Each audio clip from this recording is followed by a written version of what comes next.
Perkenalkan, nama saya Deborah Ngantung, NIM 187040669, mahasiswa semester 7 Program Studi Ilmu Kesehatan Masyarakat Universitas Negeri Manado.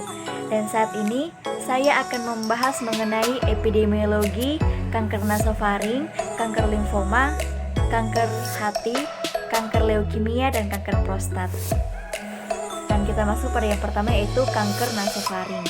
Pengertian: kanker nasofaring merupakan karsinoma yang muncul pada daerah nasofaring atau area di atas tenggorokan dan di belakang hidung yang menunjukkan bukti adanya diferensiasi squamosa mikroskopik ringan atau ultrastruktur. Dan kita masuk pada epidemiologi. Di Indonesia, kanker nasofaring merupakan keganasan terbanyak keempat setelah kanker payudara, kanker leher rahim, dan kanker paru. Berdasarkan Globochan 2012, 87 kasus baru nasofaring muncul pada setiap tahunnya dengan 61.000 kasus baru terjadi pada laki-laki dan 26.000 kasus baru pada perempuan. 51.000 kematian akibat nasofaring, sebanyak 36.000 pada laki-laki dan 15.000 pada perempuan. Kanker nasofaring terutama ditemukan pada pria berusia produktif, di mana perbandingan pasien pria dan wanita adalah 2:18:1, dan 60% pasien berusia antara 25 hingga 60 tahun. Angka kejadian tertinggi di dunia terdapat di Provinsi Cina Tenggara, yakni sebesar 40-50 kasus kanker nasofaring di antara 100.000 penduduk. Kanker nasofaring sangat jarang ditemukan di daerah Eropa dan Amerika Utara dengan angka kejadian sekitar kurang dari 1/100.000 penduduk. Selanjutnya ada pengertian kanker limfoma. Pengertian: limfoma adalah sekumpulan keganasan primer pada kelenjar getah bening dan jaringan limfoid. Berdasarkan tipe histologisnya, limfoma dapat dibagi menjadi kelompok besar, yaitu limfoma non-Hodgkin dan limfoma Hodgkin. Pada protokol ini hanya akan dibatasi pada limfoma non-Hodgkin. Limfoma non-Hodgkin atau LNH merupakan sekumpulan besar keganasan primer kelenjar getah bening dan jaringan limfoid ekstranodal yang dapat berasal dari limfosit B dan limfosit T dan sel NK atau natural killer. Saat ini terdapat 36 entitas penyakit yang dikategorikan sebagai LNH dalam klasifikasi WHO. Selanjutnya ada epidemiologi kanker limfoma. Menurut data Globochan tahun 2012, limfoma merupakan salah satu dari 10 penyakit kanker terbanyak di dunia pada tahun 2012. Secara persentase, kasus baru dan kematian akibat limfoma pada penduduk laki-laki dan perempuan pada tahun 2012. Akibat limfoma pada laki-laki lebih tinggi dibandingkan dengan penduduk perempuan.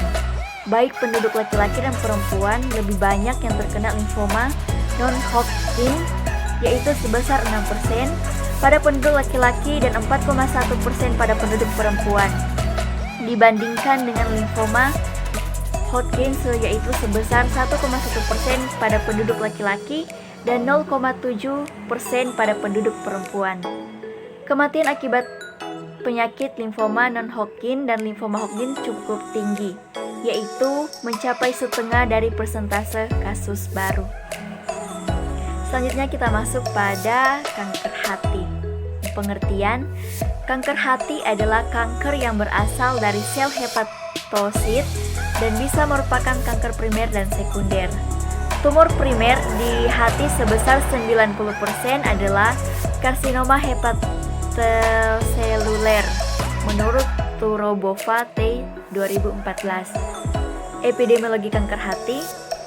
Distribusi penderita kanker hati di dunia sangat beragam, dengan perkiraan jumlah kasus baru 350.000 dan 2/3-nya didiagnosis di kawasan timur. Ratusan kasus baru di Amerika Serikat dan hanya sekitar 30.000 kasus baru didiagnosis di benua Eropa tiap tahunnya. Tingkat kejadian hepatosel karsinoma meningkat 2 kali lipat di daerah Amerika Serikat pada periode 1985 sampai 2002, dan usia penderita yang makin muda dengan pergeseran ke arah berusia 45 sampai 60 tahun. Kanker hati telah menjadi penyebab yang paling cepat berkembang dari kematian pada pria dengan kanker L-Serak 2004. Nah, di Amerika Serikat, 15-50% pasien telah diketahui faktor risikonya seperti infeksi virus hepatitis, konsumsi alkohol berat atau paparan alfa toksin B1. Selain itu, sekitar 10% dari semua kasus kanker hati di USA terdapat pada pasien dengan hati non-sirosis. Di Indonesia, menurut data dari Rumah Sakit Kanker Darmais pada tahun 2010, karsinoma hati tetap masuk dalam 10 besar kanker tersering. Selanjutnya ada kanker leukemia. Pengertian: leukemia merupakan penyakit keganasan sel darah yang berasal dari sumsum tulang. Biasanya ditandai dengan proliferasi sel-sel darah putih dengan manifestasi adanya sel-sel abnormal dalam darah secara berlebihan dan menyebabkan terdesaknya sel darah yang normal yang mengakibatkan fungsinya terganggu. Nah, leukemia dibagi atas. Yang pertama, leukemia akut. Di dalamnya terdapat leukemia limfoblastik akut, leukemia non-limfoblastik akut, atau leukemia mioblastik akut. Dan yang kedua ada kronis, yaitu di dalamnya leukemia mielocytic kronik. Selanjutnya ada epidemiologi kanker leukemia. Penyakit ini paling banyak dijumpai di antara semua penyakit keganasan pada anak. Di negara berkembang, 83% ALL, 17% AML ditemukan pada anak kulit putih dibandingkan kulit hitam. 97% adalah leukemia akut, 82% LLA dan 18% LNA, dan 3% LNK. Secara epidemiologi, leukemia akut merupakan 30-40% dari keganasan pada anak.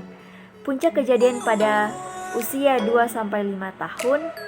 Angka kejadian anak di bawah usia 15 tahun rata-rata 4-4,5 per 100.000 anak per tahun. Angka kematian leukemia di Rumah Sakit Cipto Mangunkusumo dan Rumah Sakit Kanker Darmais tahun 2006 sampai 2010 adalah sebesar 20-30% dari seluruh jenis kanker pada anak.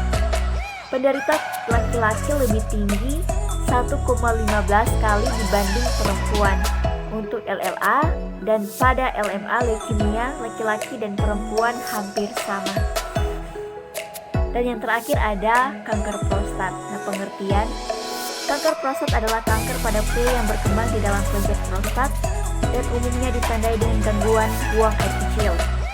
Sebagian besar penderita kanker prostat berusia di atas 65 tahun. Kanker ini tidak agresif dan berkembang secara perlahan. Dan selanjutnya ada epidemiologi.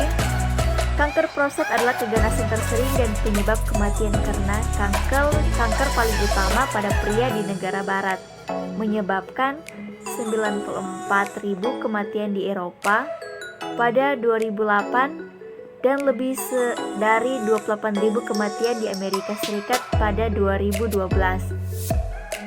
Di Indonesia, jumlah penderita kanker prostat di 3 RS Pusat Pendidikan, yaitu Jakarta, Surabaya, dan Bandung, selama 8 tahun terakhir adalah 1.102 pasien dengan rata-rata usia 67